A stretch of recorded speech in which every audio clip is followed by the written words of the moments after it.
Nous sommes donc de retour sur le plateau après une longue pause, une série de transitions. Et oui, la matinale se poursuit. On n'était pas déjà parti. Nous sommes là jusqu'à minimum 9h58. Oui, Voilà, minimum. minimum 9h58, Minimum. mais comme c'est notre plateau et qu'on fait ce qu'on veut, souvent on va Et que jusqu'à c'est 10 vendredi. heures. Et que c'est vendredi, tout est Voilà. permis. Exact. Voilà. On vous a parlé de la thématique de cette matinale. On vous a dit qu'on va encore parler d'école. Vous le savez, depuis le 1er septembre, tout tourne autour de l'éducation. On a parlé de l'alimentation, du stress des parents, du transport pour les enfants. Aujourd'hui, on parlera des activités extrascolaires. Scolaires. Parce que extra colère, c'est autre chose. Ça veut Il y a dire quoi? colère, mais voilà. Extraordinaire. Non, là, on est sur Extra. extrascolaire. Extrascolaire. Évitez les captures. Donc, et sur ce plateau, nous avons la personne indiquée pour en parler, puisqu'il est du corps. C'est un personnel de l'éducation. C'est ça, C'est exactement. Il s'agit de monsieur Alex Kizito Moulongibwang. Moulongibwang. Voilà, il faut prononcer Il fallait dire ça ça, comme Moulongibwang. j'avais Directeur peur de de la pas vie dire scolaire au Collège Bessieux, monsieur, bienvenue. Bonjour messieurs, bonjour madame. Bonjour, vous allez bien, monsieur le directeur? Je vais bien et c'est un plaisir de participer pour la première fois sur vos antennes. Oh oui, Ah, plaisir à la partagé. matinale. La matinale. Plaisir Plaisir partagé, partagé. surtout Merci. qu'on sait tout ce qu'on s'est dit hors antenne, mais bon, nous allons essayer de sauver les vies humaines et la vie future d'un collègue qu'on aime beaucoup. Romaric Zogo, vous viendrez nous dire au revoir à la fin. Donc, monsieur le directeur de la vie scolaire au collège, messieurs, moi j'aimerais savoir, j'ai toujours entendu parler des activités extrascolaires. C'est quoi? Les C'est-à-dire activités- tout ce qu'on ne fait pas au sein de l'école, dans la classe, c'est quoi? Non, les activités extrascolaires sont simplement ces activités qui ne peuvent se faire à l'intérieur de la salle de classe. C'est-à-dire c'est une continuité parce que toutes ces activités participent à la formation de la personne, de l'élève, pour sa transformation en vue de son bien-être scolaire. Alors, c'est des activités qu'on fait en dehors de la classe ou en dehors de l'établissement. Peut-on trouver des activités extrascolaires au sein de l'établissement? Oui, c'est Très le cas bien. de le dire. Ils sont généralement organisés les jeudis après-midi et ils impliquent les différents clubs mis en place par l'établissement dans le principe du renforcement des capacités des élèves en classe et hors de la classe. Nous avons, comme ça pour ne pas les citer, le club d'anglais, le club d'espagnol, le club de mathématiques, le club de la vie, de la science et vie de la Terre, le club de physique, le club environnement et le club sport qui engage les différentes activités comme le basket, le handball, le volleyball, parce que vous savez que les établissements participent aux jeux scolaires, dont le jeu de l'Oxu, donc chaque établissement devrait avoir une équipe sportive pour représenter son établissement à ces différentes compétitions sportives. Monsieur le directeur, est-ce que lorsqu'on a en activité extrascolaire le club de maths, le club d'anglais, le club de français, de philosophie, est-ce qu'on n'est pas toujours dans Les choses de l'école. le prisme scolaire en lui-même? Voilà. Parce que nous, et corrigez-nous si on se trompe, on entend par activité extrascolaire alors tout ce qui sort un peu justement du paradigme de l'école. C'est-à-dire qu'on fait de la culture, enfin on flirte avec l'aspect culturel, l'aspect artistique aussi, l'aspect sportif que vous venez aisément de citer. Est-ce que quand on a encore le club des maths, tout ça là, est-ce que ça Ça peut ne être nous réel? sort pas de- Est-ce que ça de ne tout nous ce qui garde est pas, ça ne école, nous finalement? encadre pas trop dans C'est- l'école et tout ça? C'est une confusion que les profanes de l'éducation nationale font souvent. En réalité, quand on vous parle du club de mathématiques, il ne s'agit pas de second cours. D'accord. Il s'agit d'autres activités. Par exemple, je vous prends le cas du club mathématique. On ne fait plus les fonctions à l'intérieur. On ne fait plus toute autre opération concernant les mathématiques. On voit, exemple, les mathématiques dans l'espace. Comment concevoir une figure géométrique, comment identifier un point par rapport à un autre, un segment. Vous avez le club environnement Et donc, qui peut souvent amener les enfants à l'extérieur, comme dans les jardins botaniques et tout ça, dans le cadre de la SVT, parce que la SVT est un cours qui se fait aussi bien en classe qu'au contact de la nature. C'est en ce sens que les activités extrascolaires sont une continuité des enseignements reçus en classe de façon simplement approfondie. D'accord. Monsieur le directeur, à vous entendre, on a tout de suite envie de dire que nous, on n'a jamais connu les activités extrascolaires, Oui, on dirait de que c'est comment la- vous présentez cela. Nous, on a été dans des clubs d'espagnol, d'anglais, de mathématiques. C'était la continuité de ce qu'on faisait en classe. On avait l'impression que c'était des cours de Oui, bien sûr, rattrapage. ça avait l'air de Jamais cours on de nous a rattrapage. dit, bon, on va sortir des mathématiques, chiffres, arithmétique, géométrie, on va étudier les maths autrement. Non, c'était vraiment ce qu'on a vu en classe, on ne l'a pas bien vu, essayons de le voir voilà, de façon plus approfondie. Donc finalement, aujourd'hui, là, ces activités, concrètement, À part, elles se matérialisent comment? Parce part que nous, nous on les dire- a cherchées. À part nous dire que le club d'anglais, je vais prendre mon cas. J'ai été au lycée Pauline Jenchen Gonju. On va me dire que le club d'anglais Martin Luther King, c'est Par comme ça exemple. qu'il s'appelait, Oui. du lycée Pauline Jenchen Gonju fait un concours contre le club d'anglais du lycée national Léomba. Il n'y a que dans ces cas-là où on s'est rendu compte que, OK, ça peut sortir un peu du cadre pédagogique, mais on est un peu dans un cadre un peu plus extrascolaire, finalement.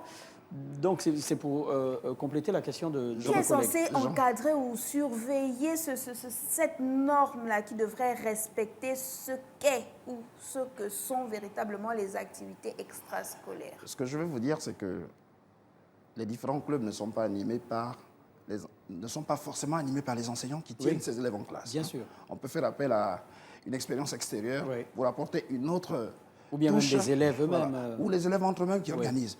Je disais qu'il ne s'agit pas de la continuité des cours, mais de ceci qu'exemple en anglais, on peut désormais faire dans la poésie, n'est-ce pas, des poésies en anglais, avoir les différents parlers en anglais, parce que vous savez que l'anglais parlé au Canada n'est pas le même qu'aux États-Unis, Bien encore sûr. moins en Angleterre. Donc c'est un peu dans la diversification de cette culture que les clubs d'anglais sont mis en place. Et dans le cadre des activités extrascolaires, madame, vous dites que vous n'avez pas connu ça. Le principe en histoire, l'école évolue, ok? Ah, Le principe en histoire géo, par exemple, dont je suis professeur, il y a un chapitre sur la révolution industrielle que l'on voit en troisième et en première.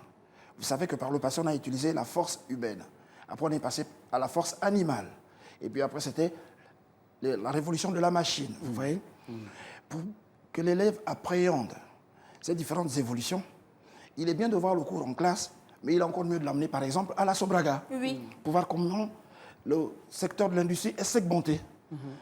La fabrication des bouteilles, le nettoyage des bouteilles, la mise en produit dans la bouteille, par exemple, plaquer la fiche, mettre le bouchon. C'est des secteurs qui, chacun joue un rôle, alors que par le passé, c'était l'homme qui faisait toutes ces choses-là à la fois.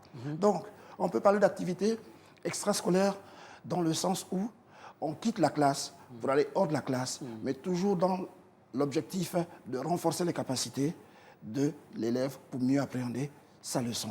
Maintenant, dans le cadre des clubs, l'élève fait l'EPS, par exemple, le cadre le club sportif. L'élève fait l'EPS, les activités sportives. OK? Et donc, là-dedans, il y a un programme pédagogique à respecter. On a la course de fond, on a le lancer de poids, on a tout ce qui peut aller avec. Mais dans les différents clubs, il y a des élèves qui s'inscrivent dans le club de foot, dans le club de basket, qu'on ne voit pas nécessairement dans les cours qui sont vus en classe. Donc vous voyez que toutes ces activités participent à l'édification de l'élève pour le rendre encore plus performant, au plan physique, au plan intellectuel, au plan moral. Alors, quand on est dans un établissement et qu'on a ces clubs-là déjà installés, et que l'élève ou l'étudiant n'y trouve pas son intérêt, parce qu'on va du principe que la prise en compte de l'intérêt de l'enfant pour choisir une activité demeure quand même un facteur important. Tout à fait. Je dois m'intéresser à la poésie pour intégrer le club de poésie. Je dois m'intéresser à l'anglais, mais si les clubs qui nous sont proposés, parce que quand on arrive dans les établissements, les clubs, ils sont déjà pour la majorité. En tout cas, nous, à notre époque, c'était ça. Oui. Vous arrivez, le club d'espagnol, il ne me dit rien, ce club. Après, on va me dire que je ne peux pas aller faire le club de... Enfin, je ne peux pas intégrer le club de... Je vais dire quelque chose de trivial, de rap. Parce qu'il y a un club de rap dans l'établissement. Le proviseur estime que ce n'est pas nécessaire. Mais moi, c'est mon intérêt à moi d'être dans le club de rap. Parce que quand je suis dans le club de rap, je travaille l'écriture, Oui. je lis, j'ouvre le dictionnaire, mais on appelle Je ça- me cultive. Je me cultive pour écrire du rap. Sauf que ça, c'est mon intérêt. Par contre, ce club-là n'est pas accepté dans l'établissement. Donc finalement, la question que je vous pose, c'est est-ce qu'on ne prend pas en compte l'intérêt de l'enfant comme étant un facteur important pour intégrer, en fait, Un finalement, club, un club quelconque. Bon, vous avez, pour faire des activités extrascolaires. vous avez au sein des établissements des clubs. À l'intérieur de chaque club, il y a des compartiments. En fait, quand vous parlez de rap, ça inclut le club musique. voilà. Ouais. Le rap est une musique, Oui, bien sûr. n'est-ce pas? Oui. Le slam aussi est une sorte de poésie, musique et tout ça. Oui. Vous voyez? Donc, vous choisissez. On n'interdit pas aux élèves en milieu scolaire de choisir l'activité qu'ils veulent bien mener. Tout ce que nous refusons, c'est des thèmes qui ne contribuent pas à l'éducation de la société. Vous voyez? On ne vient pas rapper tout et n'importe quoi quand on ne trouve pas son intérêt. Le rap, c'est bien, c'est un message musical que les adeptes de cette musique veulent bien faire passer, mais il faut que les thèmes soient choisis pour que cela contribue à la transformation, à l'éducation de la personne, de l'élève, afin qu'il trouve son intérêt. Donc tout cela est encadré par des normes, mais on laisse aux élèves le soin de choisir, avec l'accord de leurs parents, toutes les activités qu'ils désirent mener. Et chacun y va par rapport à ses convictions, par rapport à son talent naturel déjà. Et on laisse simplement les élèves s'exprimer selon leur bon vouloir. Mais l'éducateur que je suis choisit les thèmes pour ne pas mettre en mal la vie scolaire. Alors, on a Odile Okaza qui dit qu'il faut renforcer le côté financier des clubs pour qu'ils fonctionnent mieux. C'est vrai, là, vous nous avez décrit un peu le fonctionnement d'un club, par exemple, qui va sortir de l'établissement pour aller à Sobraga pour voir la chaîne de fabrication d'un soda quelconque. Pour effectuer ce déplacement, il faut des moyens. On va aller dans le club de culture, je sais pas, de musique, de cinéma, De théâtre. pour sortir de l'établissement, aller assister à un magnifique spectacle dans un centre culturel quelconque. Il faut se déplacer, il faut payer les billets, il faut des moyens. Et là, ce que dit cet internaute, c'est comment va fonctionner le club s'il n'a pas suffisamment de moyens. Ce que l'on vit au final, c'est on arrive en classe, on essaie de mettre un petit écran comme ça, on fait avec les moyens de bord et finalement l'impact n'est pas ressenti dans le cursus ou dans l'année scolaire même de l'enfant. On se retrouve à faire les mêmes choses parce que les moyens ne sont pas réunis. Est-ce qu'on finance ces clubs? Voilà. Est-ce que l'établissement a compétence à financer les activités extrascolaires aussi? Naturellement, puisqu'il s'agit de la vie scolaire. Ah, donc ça veut dire qu'on nous a abandonnés. On nous a vraiment... Où passez l'argent, les gars? Le club d'anglais. Où passez l'argent? Parce que franchement, entre les musiques de R. Kelly dans les téléphones, alors qu'il y avait quand même un peu de... Oui, un problème. l'établissement accompagne les clubs. Ce sont les clubs de l'établissement. Je voudrais parler exclusivement de Bessieux, où je suis en poste, n'est-ce pas? Pour dire que déjà au départ, il est prélevé dans les frais de scolarité de nos élèves les frais de la coopérative. La coopérative encadre les activités périscolaires sous le regard de monsieur le directeur de la vie scolaire, parce que c'est comme ça qu'il convient de m'appeler à Bessieux, parce qu'on parle du directeur des études, directeur de la vie scolaire. Dans d'autres établissements, c'est le censeur vie scolaire, censeur des études. Bien. C'est sous le regard du directeur de la vie scolaire que je suis, en harmonie avec le club de la coopérative. L'argent est décaissé selon les besoins de la cause. Et lorsque les montants sont un peu plus élevés, c'est là que rentre l'association des parents d'élèves qui accompagnent les enfants, parce que tout le monde contribue. L'établissement contribue, la coopérative contribue et l'association des parents d'élèves contribue pour rendre plus efficaces et plus effectives les activités que nos élèves mènent à travers les différents clubs. Donc, il y a de l'argent pour ça. Monsieur le directeur, qui fait le choix des activités extrascolaires? À qui revient la décision? Dans j'ai un établissement, allez, nous ici, on va faire basket, on va faire foot, on va faire gymnastique, on va faire poésie. Ce sont les responsables des Qui établissements, décide de cela? coopératives? Non, les établissements, à travers la coopérative, mettent en place les différents clubs. Les clubs existent, ils doivent exister, puisque les activités périscolaires existent bel et bien, n'est-ce pas? Maintenant, chaque élève vient adhérer au club sous l'autorisation parentale. Parce que chez nous, nous envoyons souvent une note d'information où le parent coche avec son enfant le club dans lequel il veut mener ses activités. Alors, je disais au départ que chaque enfant choisit son club en fonction de ses capacités, en fonction de ses aspirations, en fonction des objectifs qu'il veut atteindre. Rien n'est imposable. D'accord, adhérer à un club n'est pas imposable. Non. D'accord. Tout comme il y a des élèves qui n'adhèrent à aucun club. Parce qu'ils ne font aucune activité. Ils ne font aucune activité. Est-ce que vous avez qu'ils l'impression qu'ils ratent quelque chose? Mais oui, c'est tout bénéf de participer à un club. Pourquoi? Parce qu'on apprend quelque chose de nouveau qu'on ne voit pas forcément en classe. Ou D'accord. aller au jardin botanique, quand on vous parle de la nature sur les cahiers, et qu'on vous colle un polycope qui représente une forêt, n'est-ce pas? Et aller au contact de la forêt pour voir les différentes natures des forêts. Il y a des plaines, il y a des savanes, il y a des forêts denses, il y a des forêts herbacées et tout ça. Donc c'est toujours important de faire partie d'un club. C'est peut-être l'occasion de vous demander qu'est-ce qu'on gagne en participant à des activités extrascolaires. Est-ce que ça nous rend plus autonomes, plus épanouis par rapport aux autres élèves, à nos autres condisciples? Qu'est-ce qu'on y gagne finalement? On y gagne en connaissances, on cultive ses connaissances et on est épanoui aussi de savoir que l'école aussi peut se faire en dehors de la salle de classe. Oui? Parce que quand vous allez dans la nature, par exemple, que le professeur d'SVT vous explique tous les éléments qui composent la nature, avec l'atmosphère et tout ce qui va avec, les élèves prennent souvent note. Okay? Toutes choses que l'on ne peut pas avoir dans son cahier de cours parce que les cours sont scindés, ils suivent un certain cheminement et une certaine programmation. L'éducation aujourd'hui a, je ne sais pas s'il faut dire des défis, des rivales ou des rivaux, mais oui, on va dire les défis énormes. Les nouvelles technologies. Exemple, l'intelligence artificielle. On a les distractions hors des établissements. Les jeunes aujourd'hui s'adonnent à des pratiques parfois qui ne sont pas très bonnes. On est dans l'alcool, dans les drogues, dans des activités qui forcément ne les mettent pas en avant ou ne les profitent pas vraiment.